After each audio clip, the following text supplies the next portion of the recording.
Bienvenidos y bienvenidas al programa Sobre la Mesa, una producción del Centro de Investigación en Estudios Políticos con la colaboración del Canal UCR.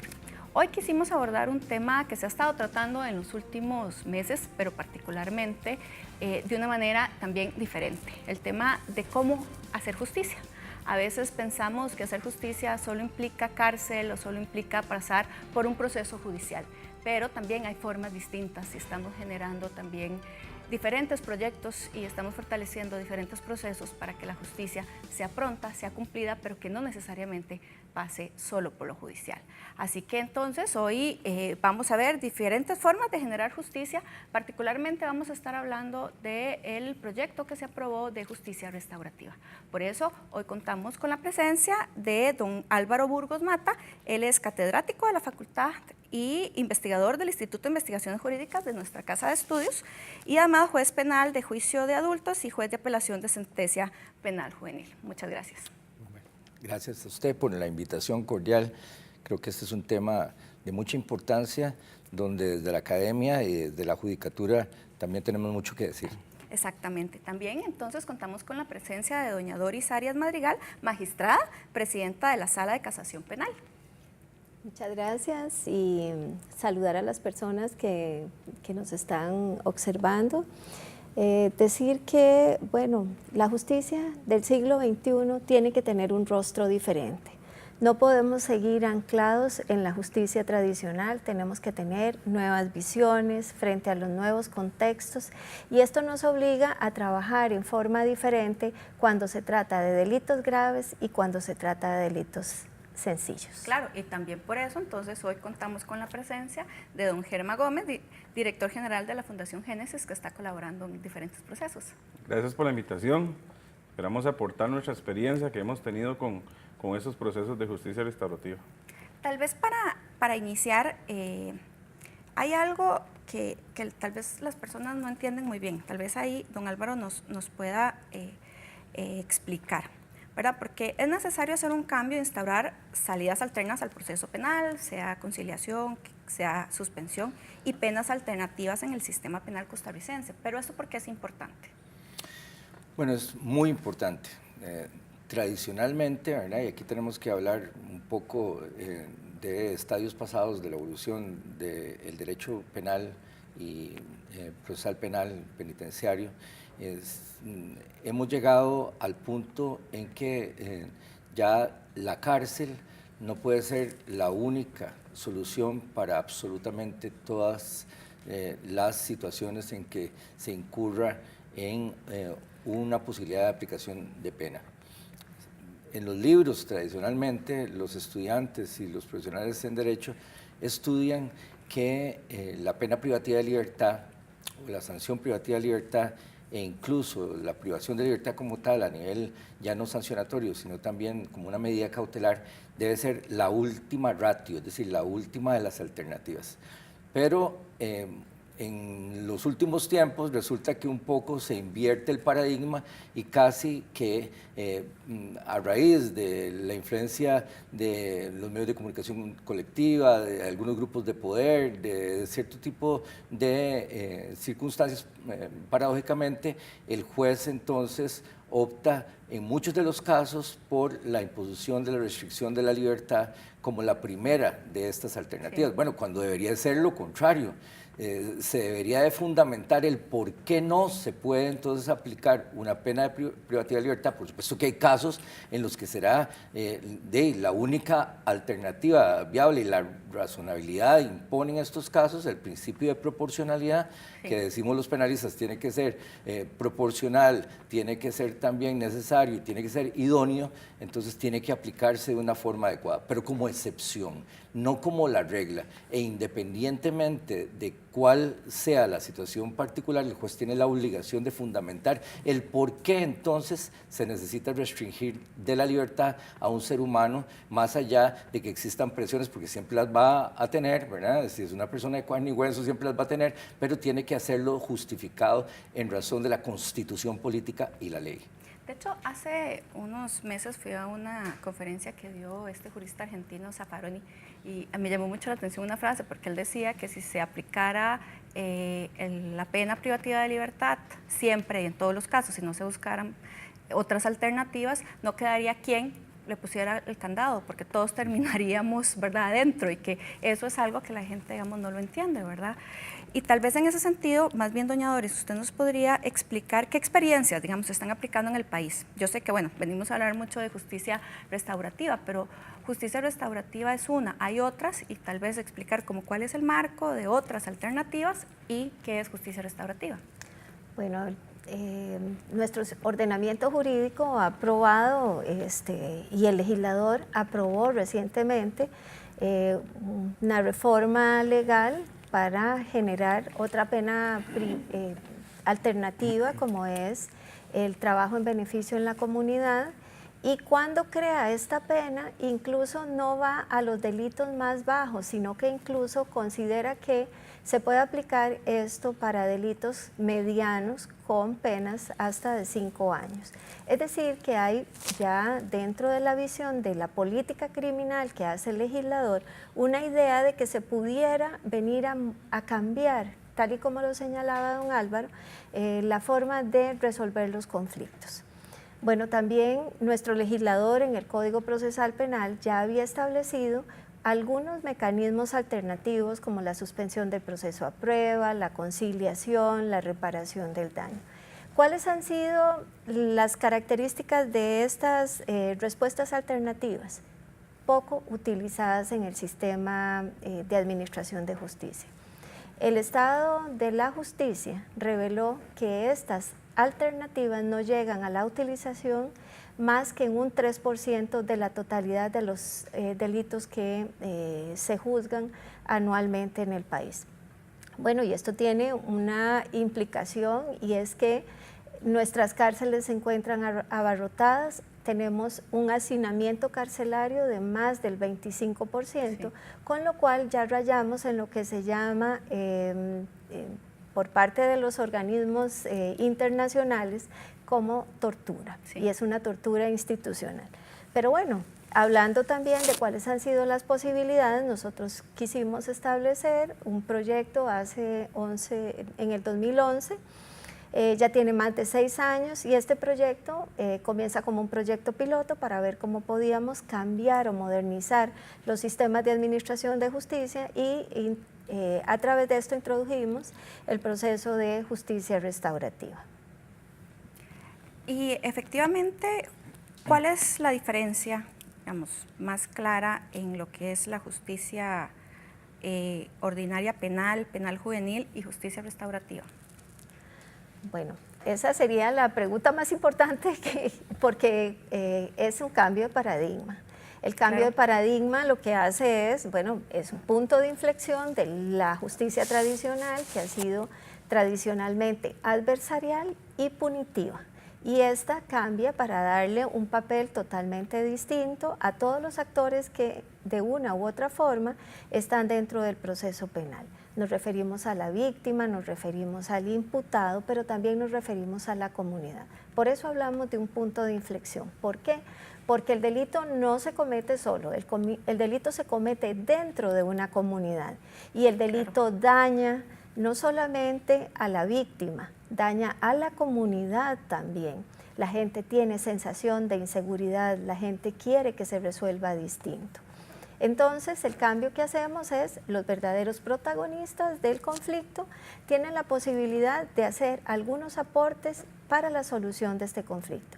¿Qué pasa con el imputado? El imputado se quedaba hasta ahora como una persona a la que se le tenía que demostrar su responsabilidad subjetiva. Cambiamos ese paradigma para decir ahora es responsabilidad activa. Usted reconoce que cometió un daño, pero además tiene que hacer algo por reparar ese daño. Y además puede ser que a la par de eso tenga que cumplir con alguna serie de medidas adicionales. Pero no basta con solo eso, tenemos que poner algo más, claro, porque hemos sido muy criticados por la liberación de personas sin ningún control. Y esto es lo que cambia el paradigma. ¿Por qué? Porque decimos, ahora sí vamos a tener alto control y alto apoyo, que se da a través de un departamento de Trabajo Social y Psicología en concurso con el Ministerio de Justicia, pero también con la comunidad y la víctima. La víctima tiene la posibilidad de venir al proceso restaurativo y decir, esta persona no está cumpliendo. También la comunidad. Entes de la comunidad están trabajando con nosotros y ellos, en caso de incumplimiento, nos refieren que está incumpliendo. Entonces hay un gran control, pero también el autor del delito o el imputado hace cosas para salir de aquel ciclo que lo llevó a la comisión del delito. Y tal vez en esa línea, don Germán, ¿cuál es la experiencia que tienen ustedes desde la Fundación Génesis precisamente en el proyecto piloto de justicia restaurativa que ya ahora es ley? Sí, en el proyecto de justicia restaurativa nosotros hemos recibido a varias personas que han cometido algún delito. La mayoría han cometido un delito una única vez por diferentes razones. En nuestra fundación atendemos y creemos en las personas. Y la experiencia que hemos tenido a lo largo de este tiempo, cuando hemos recibido personas farmacodependientes que cometió un delito por un hurto, por ganas de consumir y demás, pues pensamos que probablemente el juez lo mande a un sistema represivo y creemos que no es la solución. Probablemente, como lo decía doña Doris, las cárceles están hacinadas y las cárceles ahorita no rehabilitan. Pensamos que la debida rehabilitación de las personas ante esa enfermedad pueda sacar a esta persona adelante, a su familia, a sus hijos, principalmente si son, ¿verdad?, jefas de hogar o mujeres. Entonces creemos importante que las personas se les atienda a la problemática que tienen conductual y poder modificar y que solo quede un recuerdo de un error que cometieron y la comunidad reparando ese error con la comunidad, como dijo doña Doris.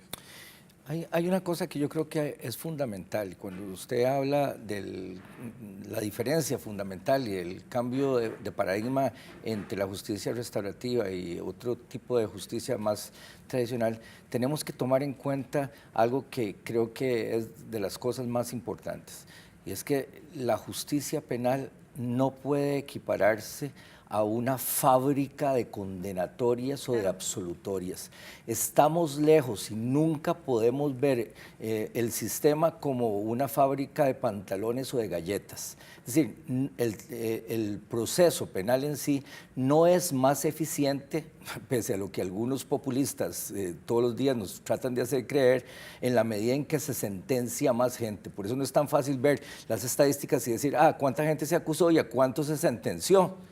Porque si esa fuera la única finalidad, entonces sí que estaríamos debiendo en una fábrica de pantalones o de galletas, pero aquí trabajamos con seres humanos, creemos en segundas oportunidades, creemos en que aquí es inviable la pena de muerte o tratar de enviar a una persona a una cadena perpetua como otros estados en su política criminal lo plantean. En nuestro sistema, en un país democrático y republicano, tenemos que ver, claro, en la medida en que esto sea posible, habrá gente que definitivamente no calza en este otro modelo y cuyo único destino será la cárcel.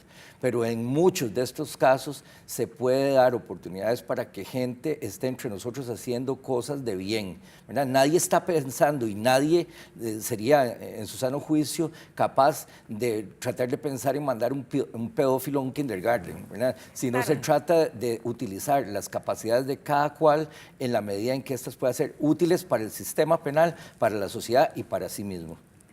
Estamos en Sobre la Mesa, analizando el tema de diferentes formas de generar justicia. Vamos a una pausa y ya regresamos.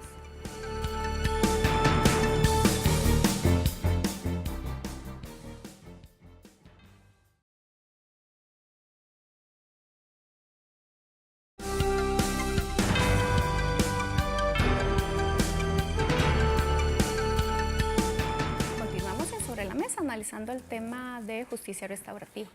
Antes de ir a una pausa, estábamos dando un marco más general de por qué es importante hacer un cambio, ¿verdad? Y que no necesariamente entre más condenas, como lo decía don Álvaro, el tener más condenas no es que habla bien del sistema, habla mal de la sociedad, ¿verdad? Entonces, en ese sentido, tal vez sería como importante, doña Doris, que usted nos explique efectivamente cuáles son los delitos que aplica en justicia restaurativa, porque ha habido como mucho ruido de que si se aplica para cualquier cosa y la gente, digamos, empieza como a asustarse de que entonces cualquier delito grave va a ir a justicia restaurativa y que si eso nos pone en peligro. Vamos a pedir que nos pongan el cuadro y así usted nos explica cuáles delitos aplica y en cuáles delitos no aplica. Bueno, señalar que la justicia restaurativa es una opción que se da en Costa Rica de conformidad con lo que señala el Código Procesal Penal, es decir, solamente para aquellos delitos cuyas penas son menores a 3 años. Son delitos leves, medianos, por ejemplo, tenemos ahí conducción temeraria, daños, descuido de animales, hurtos, delitos que no podríamos considerar graves. ¿Por qué era importante trabajar en justicia restaurativa en estos delitos leves? Fundamentalmente porque en estos delitos pequeños comienza la génesis de la violencia. Claro. Y si nosotros logramos parar las carreras delictivas en estos temas donde está comenzando la persona a delinquir, bueno, también es importante señalar que es solamente para personas que han cometido delitos por primera vez y además no entran delitos que tengan grave violencia, ni crimen organizado, ni tráfico de drogas, y en el caso de la violencia contra la mujer no ingresan delitos de violencia patrimonial ni de violencia psicológica. Únicamente la ley contempla la posibilidad de violencia patrimonial. ¿Por qué? Porque muchas veces relacionado con el tema de la violencia patrimonial se robaron una máquina de coser, se robaron una olla arrocera, sustrajeron esto y finalmente pues entonces no necesariamente tenemos que meter a la persona a una cárcel para que la persona pueda reparar el daño y devolverlo a la sociedad. Fundamentalmente, la idea que se tiene es que habrá otros sistemas dentro de la Administración de Justicia también que van a juzgar, que es el sistema ordinario, esas otras delincuencias, esos otros delitos. Ahí tal vez, para que también usted nos explique, porque también otra de las críticas que se ha dado es que en algún artículo de la ley viene el tema de ofensores sexuales, como que se sacó de cualquier delito contra, digamos, violencia contra las mujeres, violencia, digamos, física y emocional, pero aunque no aparece como ese delito, sí aparece que se va a trabajar con estos ofensores. Entonces, tal vez explicar por qué efectivamente no es que se va a aplicar justicia restaurativa en el tema de violencia contra las mujeres. Bueno, quisiera señalar que tanto la Convención Belén do Pará como la Convención CEDAW como el caso Campo Algodonero señalan que hay una limitación en los casos de la conciliación y los sistemas de mediación donde no se promueve ni se facilita el que se haga arreglos entre víctima y ofensor relacionados con violencia de género. Sin embargo, tenemos que señalar que nuestro Código Procesal Penal no prohíbe ni la conciliación, ni la suspensión del proceso a prueba, ni la reparación del daño en el caso de la violencia contra la mujer. Eso de entrada.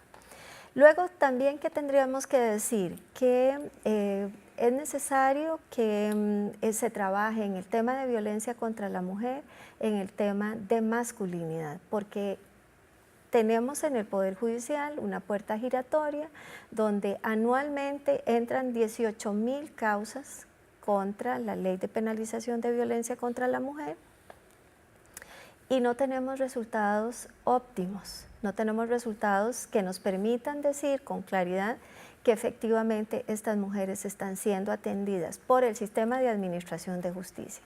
Y entonces, ligado al ciclo de la violencia doméstica o a la violencia de género, está también que necesitamos trabajar con los hombres en masculinidad. ¿Para qué? Para evitar que estas víctimas sean nuevamente revictimizadas. Ahora, en cuanto al proyecto de ley 19.935, originalmente el proyecto contenía la posibilidad de trabajar en violencia de género. Eso se sacó de ese proyecto, se hizo un texto sustitutivo, sin embargo, no se arregló este otro pedacito de la ley y quedaron en un acuerdo los legisladores en el sentido de que iban a cambiar ese pedacito del texto de la ley, que es el artículo 13, donde el 14, perdón, del proyecto de ley aprobado, donde se quita y se borra, porque hay un artículo específico que dice que no se puede aplicar para esta clase de delitos. Entonces yo creo que hay que entender, el operador jurídico siempre interpreta la norma como la tiene que interpretar, no puede generar esta otra norma frente a una prohibición expresa del legislador donde dice que no se puede aplicar en estos casos, la confusión que se está pretendiendo hacer ver. No, por eso se lo he preguntado, porque de hecho hay varias compañeras que trabajamos en el tema que hicieron como, ¿verdad? Plantearon como algunas alertas de si se iba a poder aplicar o no, ¿verdad? Pero es muy importante que quede claro que hay una que expresamente se plantea que no, ¿verdad? Porque eso ha sido como una lucha de muchos años. Y en ese, tal vez, don Álvaro, antes de que don Helman nos cuente, digamos, un poco experiencias exitosas que han tenido con la Fundación, ¿cómo hacerle entender a las personas que nos ven que justicia restaurativa también implica justicia, ¿verdad? Porque a veces tenemos como la idea de que si no pasa por tribunales de justicia, si no hay un juicio, si no se va a la cárcel, en realidad no está pasando nada. Entonces tenemos una judicialización. Exacto, de todo. Tenemos todos los juzgados saturados. Hay diferentes mecanismos que la gente dice que no, que mejor no los va a utilizar porque, y si la otra persona se quita, ¿qué? ¿Verdad? O sea, sin entender que no es como que la otra persona se quite, es que es una forma distinta y que también se asume una responsabilidad. Así es.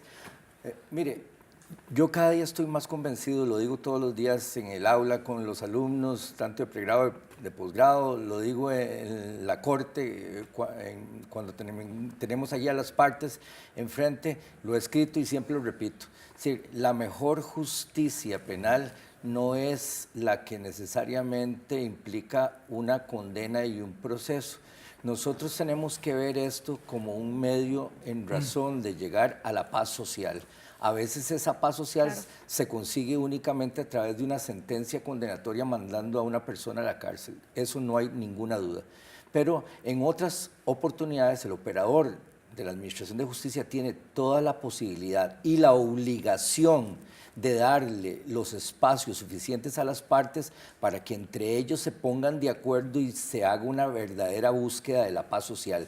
Nada hago yo simplemente tomando un expediente y olvidándome de que estoy tratando con seres humanos y aplicando robóticamente la cuestión para llegar a una finalidad de condena o de absolutoria cuando la gente después de salir del edificio se matan entre ellos. A veces es mejor hasta para las cosas más simples, ¿verdad? Que no estamos hablando de asuntos de crimen organizado, ni mucho menos. Claro. Para las cosas más simples, a veces en un vecindario se necesita, mire, y esto aquí no inventamos el agua tibia. Los pueblos indígenas, de donde viene la justicia restaurativa, se ponían de acuerdo entre ellos y hasta el día de hoy lo hacen en el Tribunal de Aguas, allá en Valencia, lo siguen centenariamente haciendo y todos los días lo aplican. Esto no es un asunto que es una moda actual, esto es como funcionan realmente los pueblos más primitivos en búsqueda de la paz social. Nosotros no tenemos que ver el proceso penal como un fin en sí mismo, hay que sensibilizar a la gente y por supuesto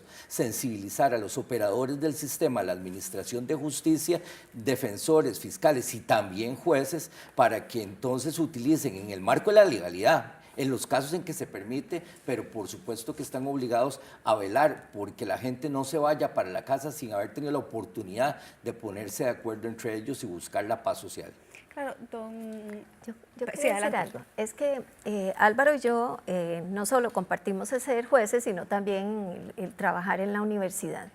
Y normalmente nosotros enseñamos que existe lo que se llama la jurisdicción, que es cuando el juez dicta la ley o dice que, cuál es el contorno de la ley y hasta dónde llega.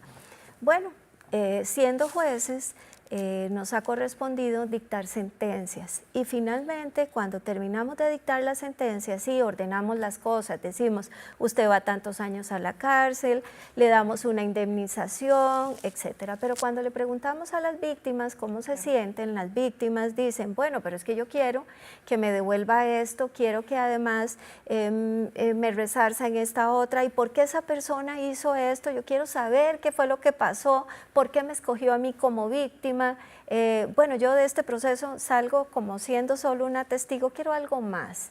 Sí. Y eso precisamente es lo que nosotros hacemos en justicia restaurativa. El proceso tiene cierta formalización, porque no es como está ideado el proceso de justicia restaurativa, no está digamos, fuera del sistema de administración de justicia, sino que en él participan el Ministerio Público, la Defensa Pública, el Departamento de Trabajo Social y Psicología, y participa un juez homologando los acuerdos.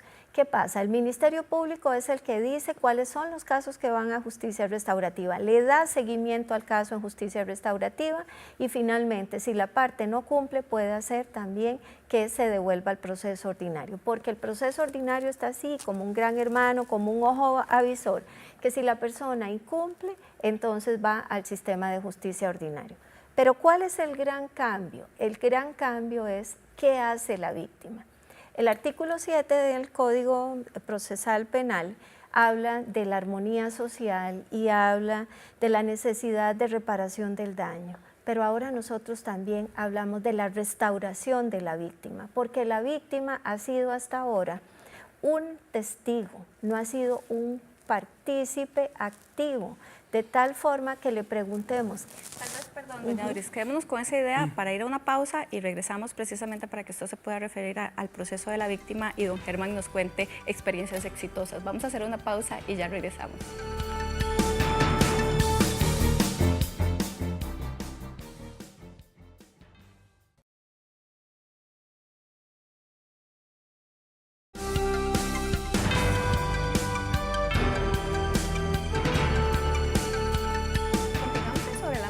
Diferentes formas de generar justicia. Antes de ir a una pausa, precisamente doña Doris nos estaba explicando cómo funciona, ¿verdad?, el tema del resarcimiento a las víctimas. Tal vez en ese sentido, en el plano operativo, usted nos podría explicar cómo se gestionan los acuerdos y cómo se trabaja con las víctimas, con la comunidad y con la parte también imputada, ¿verdad? Bueno, en primer lugar, hay un protocolo de actuaciones y este protocolo de actuaciones lo conocen todas las partes, se les comenta previamente y lo primero que hay es que la víctima tiene que dar un consentimiento informado. Para llegar a ha trabajado previamente con una trabajadora social y una psicóloga que se encargan de hacerle una pequeña entrevista para ver si ella estaría de acuerdo. El Ministerio Público cumple un papel muy importante, es el que define cuáles son los delitos que van para justicia restaurativa. No solamente esta definición está en aquellos casos en que se puede aplicar la suspensión del proceso a prueba o la reparación del daño o la conciliación, sino también que hay unas circulares donde el Ministerio Público dice estos son los delitos en los que yo permito que se aplique justicia restaurativa. Si hay entidad suficiente, probatoria suficiente, entonces la gente puede ir a justicia restaurativa, porque también, como digo, están los sistemas alternativos o los sistemas ordinarios, de forma tal que si usted tiene que demostrar que usted no fue, se queda mejor en la justicia tradicional. Pero si se sabe que ya hay entidad probatoria y que sabemos que la persona fue tomada en delito flagrante o que hay suficientes pruebas, puede ir a justicia restaurativa. Luego se hace una valoración del imputado, el imputado también firma el consentimiento informado y se realiza una preaudiencia y una audiencia donde ya con un facilitador y en un diálogo controlado se llega a los acuerdos. ¿Qué se pregunta en una reunión restaurativa? En una reunión restaurativa se le pregunta a la víctima qué fue lo que le pasó. ¿Cómo se sintió ella cuando le pasó esto y cómo se puede reparar el daño? Esto en la justicia tradicional no es lo que se pregunta normalmente. Nada más le preguntamos, describa qué fue lo que le pasó y suficiente. Le hacen preguntas sobre el establecimiento del hecho y muy bien, su declaración terminó. Aquí no, aquí hacemos una humanización del sistema, le preguntamos cómo se sintió, por qué usted se sintió así, cree que se pueda reparar el daño de alguna forma. Esas mismas preguntas se le hacen al imputado, porque el imputado también es un ser humano y al imputado hay que preguntarle por qué usted hizo eso, qué fue lo que pasó. ¿Usted pensó alguna vez en la víctima? ¿Pensó qué fue lo que le pasó a la víctima? Muy bien, bueno, se le pregunta eso, ellos pueden ir con una persona acompañante, que puede estar con ellos también, tanto con la víctima como con el ofensor. Y luego se integra a la reunión restaurativa también la sociedad civil. Y han sido fundamentales los aportes que hace la sociedad civil. Hemos tenido ahí sentados no solamente a personas que han estado anteriormente en el tema de drogas, hemos tenido también personas de la comunidad como cuerpo de bomberos, personas de la policía, personas del tránsito, personas de la sociedad civil que anteriormente estuvieron en temas de drogas y que ya lograron salir adelante, y ellos conforman también parte de los acuerdos. Finalmente hay un acuerdo y ese acuerdo se judicializa con el juez, que también está dentro de la reunión restaurativa, pero que ya no va a ser esa función de juez, sino de facilitador de la reunión restaurativa, y judicializan finalmente los acuerdos. Entonces no es que esto queda fuera del Poder Judicial, sino que tiene un control jurisdiccional siempre. El juez siempre va a ser garante de derechos, nunca puede renunciar a ese rol ni a ese papel, como no lo puede renunciar el Ministerio Público, ni la defensa, ni la víctima. Tienen un rol y ese rol está ahí. Bueno, finalmente, ¿qué hemos tenido y cuáles son los resultados que hemos obtenido a partir de las experiencias en estos 6 años? Tal vez podríamos poner el cuadro de las estadísticas, porque a pesar de ser un proyecto piloto, de hecho, cuando uno ve las estadísticas se da cuenta que en realidad han trabajado con muchísimas personas. Ahí lo tenemos para ver, ¿verdad?, cuántas reuniones, etcétera, etcétera. Bueno, las estadísticas que se muestran en pantalla son estadísticas del 2017. Son estadísticas no acumulativas, sino solamente del año 2017, y fueron llevadas a cabo por el Departamento de Estadística de la Sección de Planificación del Poder Judicial.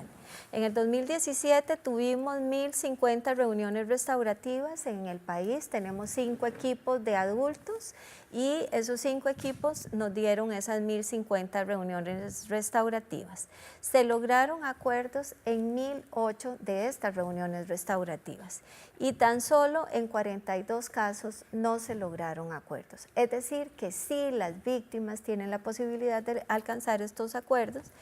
Y bueno, que lo que está en verde dice 96% de satisfacción de las personas que salieron del programa de justicia restaurativa con un acuerdo satisfactorio y 96% de cumplimiento de los acuerdos por parte de los ofensores. Es decir, que la gente que va a justicia restaurativa cumple los acuerdos y las víctimas salen satisfechas de la resolución que se dio. Es una resolución mucho más rápida, como le digo, dura 2 meses aproximadamente, y además tiene la ventaja de que la gente sale mucho más satisfecha porque es más humano. Claro, y tal vez en ese sentido, para ver la parte más humana, don Germán nos pueda explicar un par de casos exitosos que ustedes han recibido y que realmente han marcado, digamos, a la Fundación Génesis. Claro, me acuerdo, bueno, hay muchos testimonios, muchos casos, gente que no había cometido delitos menores como estos, sino mayores, que trabajaban en robo, y me acuerdo en nuestra empresa hay varias gente que trabaja en seguridad, trabajan en el cuido y antes trabajaban en el descuido, decían ellos. Entonces eso me dice a mí que las personas pueden cambiar, esa oportunidad de atacar el problema que me está, tengo en ese momento, como el alcoholismo, como hablábamos hace poco, que una persona que comete un daño porque voy alcoholizado y iba a la cárcel. Probablemente, y que además yo creo, perdón, que le meta la cuchara, que además la gente piensa que nunca me va a pasar. Sí, exacto. Y cuando le pasa y encuentra estos programas, ¿verdad?, se da con una piedra en el pecho de que efectivamente hay formas distintas. Y pongo este ejemplo porque a cualquiera le puede pasar. Entonces iba a la cárcel. dañé alguna propiedad, pero si llegan a esos consensos, esas personas pueden ir hasta Alcohólicos Anónimos y no solo pago lo que hice, sino aprovecho esa oportunidad para mejorar mi vida. Y así hemos tenido muchas personas drogodependientes que cometieron un delito menor, como los indicados anteriormente, y dentro de esas negociaciones de justicia restaurativa, pues el tratamiento debe ser un tratamiento de la adicción que usted tiene, ya sea dependencia o ya sea abuso de drogas. Entonces, al final del periodo, pues qué dicha que me pasó esto, porque pude cambiar mi vida, ya soy mejor padre, ya soy mejor ser humano. Hemos recibido muchas también personas de las 77 bis, mujeres, que iban saliendo de la cárcel y esta dupla o el trabajo de psicología y trabajo social, pues nos la envían a nosotros antes de cumplir también su condena. Claro. ¿Por qué? Porque están allá adentro en centros penitenciarios en pleno consumo y van a salir a la sociedad a hacer lo mismo, a cometer probablemente un delito, voy a ingresar. Y nosotros hemos rehabilitado, hemos tenido personas que han pasado 20 años en la cárcel, que han tomado las riendas de su vida y son otras personas. Y es una oportunidad grandísima. Y el costo de atención de una persona en la cárcel, pues es ni la tercera parte de lo que es el costo que nosotros disponemos para rehabilitar a una persona. Eso quiere decir que es mejor esta inversión que meterlos en una cárcel o un ámbito represivo. Y hemos tenido muchos muchachos que han entrado en el centro de rehabilitación y en una fase de reinserción laboral están otra vez de nuevo recuperando sus familias.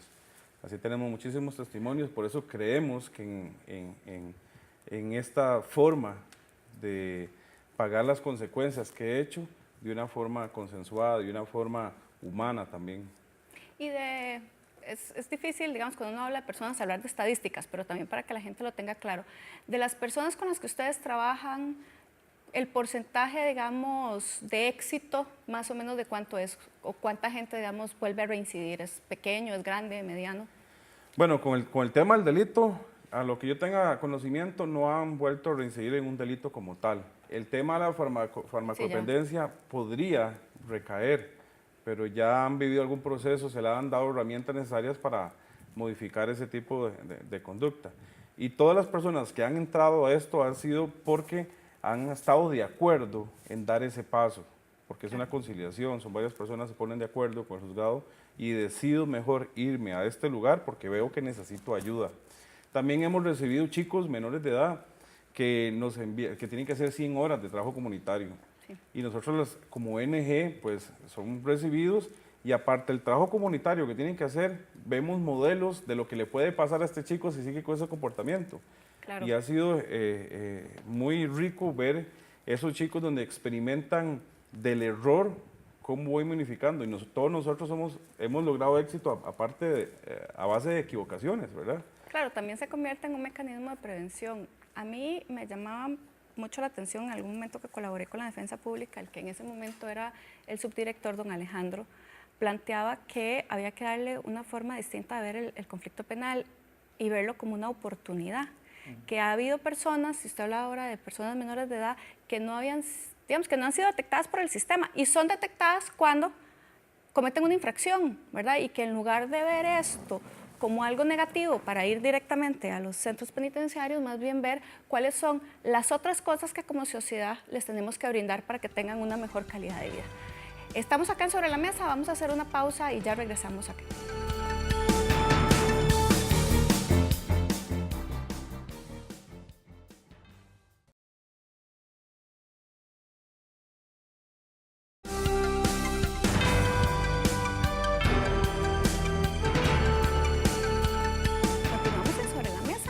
El tema de diferentes formas de generar justicia. Antes de hacer una pausa, precisamente don Germán también tocaba el punto de las personas menores de edad. Y en ese sentido, don Álvaro, yo me quería aprovechar del trabajo que usted tiene con personas menores de edad. ¿Qué impacto realmente tiene una metodología como esta, digamos, de una forma diferente de abordar el conflicto penal en la vida de las personas menores de edad que van o que han tenido que pasar por estos procesos? Sí, bueno, Recordemos primero que en Costa Rica, de conformidad con la Ley de Justicia Penal Juvenil que fue aprobada en 1996, es decir, que ya tenemos más de 20 años de tener esta ley, pero que sin embargo es una ley muy joven, bajo otra tesitura y otros paradigmas, ¿verdad?, que en este momento no podemos abordar. Lo cierto es que son imputables las personas mayores de 12 años y menores de 18 años.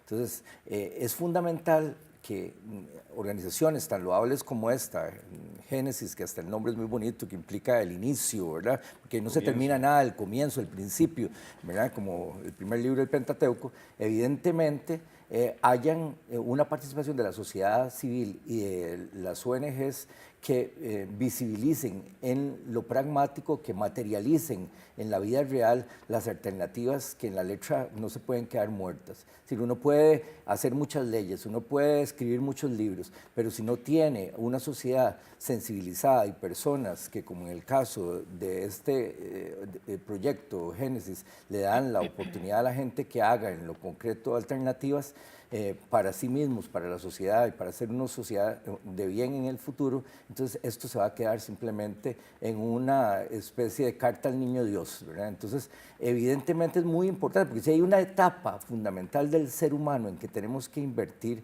es en la niñez y la adolescencia. Ya cuando una persona ha sido multireincidente, ya cuando es un socio, un cliente frecuente de la justicia penal, ha pasado por todos los centros penitenciarios del país, entonces podemos hacer poco en tratar de evitar que esa persona haga del delito su vida y vuelva nuevamente a caer en el sistema.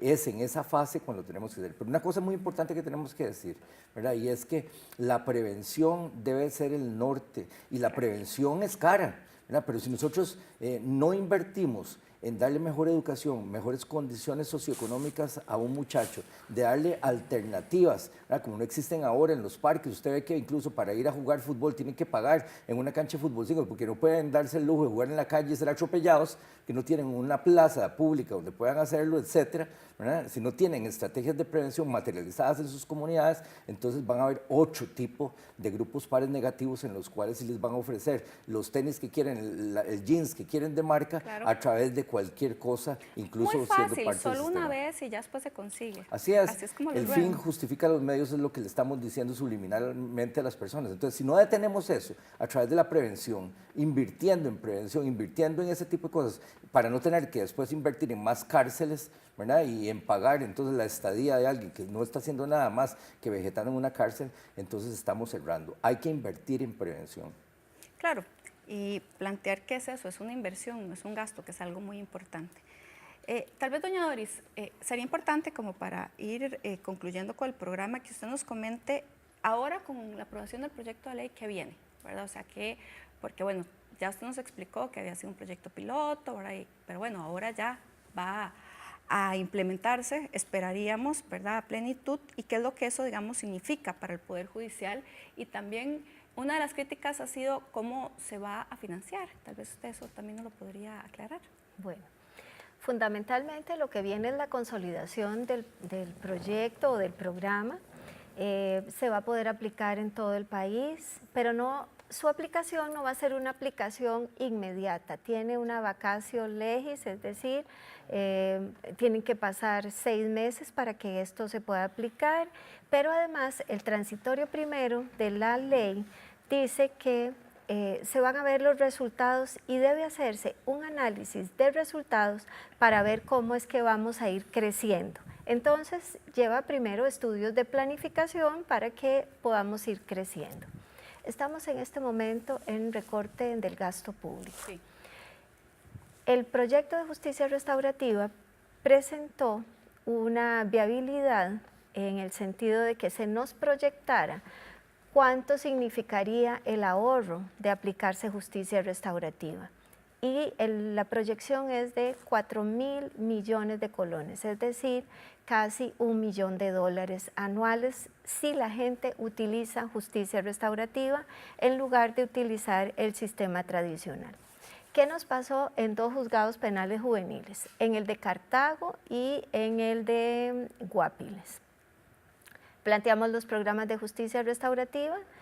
bajaron la totalidad de asuntos que tenían en los dos lugares a más del 50% en ambos lugares en el año 2017, y eso fue un cambio muy significativo. ¿Por qué? Porque en lugar de tener 1000 asuntos, ellos quedaron con 500 cada uno. ¿Qué pasó con ese equipo? Ese equipo se trasladó, una vez que cumplió su finalidad, a otro lugar. Claro. Y yo creo que básicamente eso es lo que tenemos que hacer. La posibilidad de que haya esa plasticidad, esa posibilidad de cambiar. Si un recurso ya cumplió el objetivo que tenía, se pueda pasar para otro lugar. Eso es lo que señala el transitorio primero. Ahora, la discusión que se ha dado en función de que sí, el dinero que está en la oficina de la atención de víctimas y testigos se va a gastar en ofensores. En realidad yo creo que es una falsa percepción. La ley dice con claridad en el artículo 13 que el dinero de la oficina de víctimas y testigos se va a gastar en las víctimas. En las víctimas, dice. Pero creo que para eso está el legislador, que piensa que va a aclarar un poco más el tema de cómo será este financiamiento.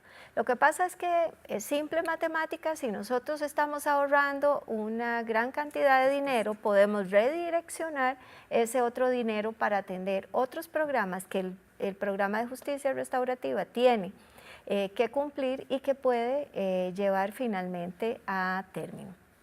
Por otro lado, en el tema de la violencia contra la mujer, se aprobó el día de hoy en la Comisión de Género el que se conformara una comisión de alto nivel en la que estuviera integrada el INAMU, la Fiscalía General de la República, la Defensa Pública y la Secretaría Técnica de Género, para que ésta pudiera atender esos casos de desestimaciones que se están dando en nuestro país en el tema de violencia contra la mujer. Creo que hay muchos retos, creo que todos estamos conscientes de que el tema de la violencia contra la mujer es un tema no solo de salud pública, sino que tiene enferma toda nuestra sociedad. Y ahora que se desarrolla también el Mundial de Fútbol, donde muchas de nuestras mujeres son agredidas precisamente en el contexto del fútbol, yo creo que es un buen momento para salir nosotros también con esta comisión de alto nivel, donde tenemos que trabajar con las víctimas, pero creo que también tenemos que trabajar con los agresores. Claro, y además a veces la gente te dice, ay, pero ¿cómo? ¿Qué tiene que ver el fútbol? Bueno, es increíble cómo se disparan las denuncias al 911 cuando hay mundiales, sí, cuando hay, no sé, partidos importantes a nivel nacional, que efectivamente es como un detonante, ¿verdad? Que es terrible, que, bueno, es una buena noticia también, además de lo de justicia restaurativa, que también se vaya a trabajar este tema. Y don Germán, tal vez ahí con esta ampliación, ¿verdad? Y cómo se va a ir generando, que va a crecer el programa en los diferentes circuitos. ¿Ustedes cómo están, digamos, inmersos en esto? ¿Cómo se visualizan en este trabajo también para colaborar con el proyecto? Bueno, la fundación fue creada para ayudar a personas que están en riesgo social. Y el riesgo social a veces no solo es pobreza, sino es cómo hago para salir adelante en esa oscuridad con que estoy. Claro. Hablaba acá el licenciado, que es don Álvaro, que es muy importante trabajar en prevención. Nosotros lo creemos firmemente. Nosotros creemos que es más fácil enderezar el palito cuando está chiquitito ya cuando esté grande. Y eso nosotros lo vemos en los programas de adolescentes que tenemos. Y ahora con estos programas de adultos que también hemos dado el servicio, vemos la posibilidad nosotros como una ONG que vengan más personas con esas situaciones para ayudarles a encontrar el camino correcto, el camino conductualmente correcto según su situación, para beneficiarlos, y lo hemos visto con hechos. Por eso creemos fielmente en que todas esas situaciones que hemos hablado son oportunidades para que la gente pueda ir cambiando y haciendo una sociedad mejor. Si alguien quisiera colaborar o quiere, digamos, acercarse a la fundación para ser sujeto, digamos, también de los programas que ustedes tienen, no solo por estar, digamos, en un conflicto penal, tienen página web. Sí, www.fgenesis.org en nuestra página. También tenemos nuestra página en Facebook, nos pueden buscar como Fundación Génesis o nos puede llamar al 2214-4148.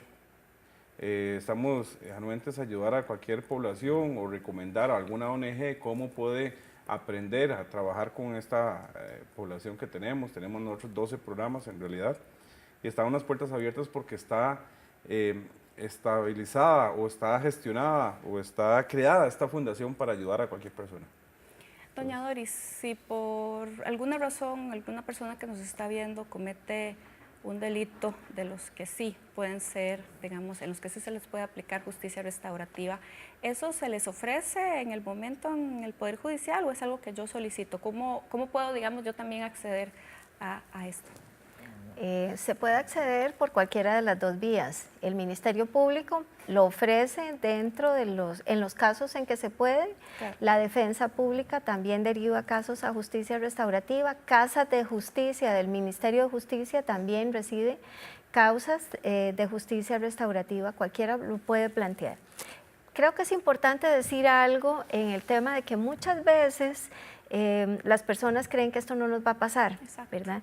Y por ejemplo, cuando se toman 2 copas de vino o 3 cervecitas y conducen, todos están sujetos a lo que se llama el delito de conducción temeraria. Entonces, a veces nos parece que el delito es como muy largo. ¿Y por qué lo quería traer en este contexto? Porque muchas veces la juventud hace que no pensemos ni midamos cosas. Entonces, por ejemplo, tenemos muchos casos de personas profesionales o estudiantes avanzados de carreras universitarias que finalmente hicieron eso y que los procesó el sistema.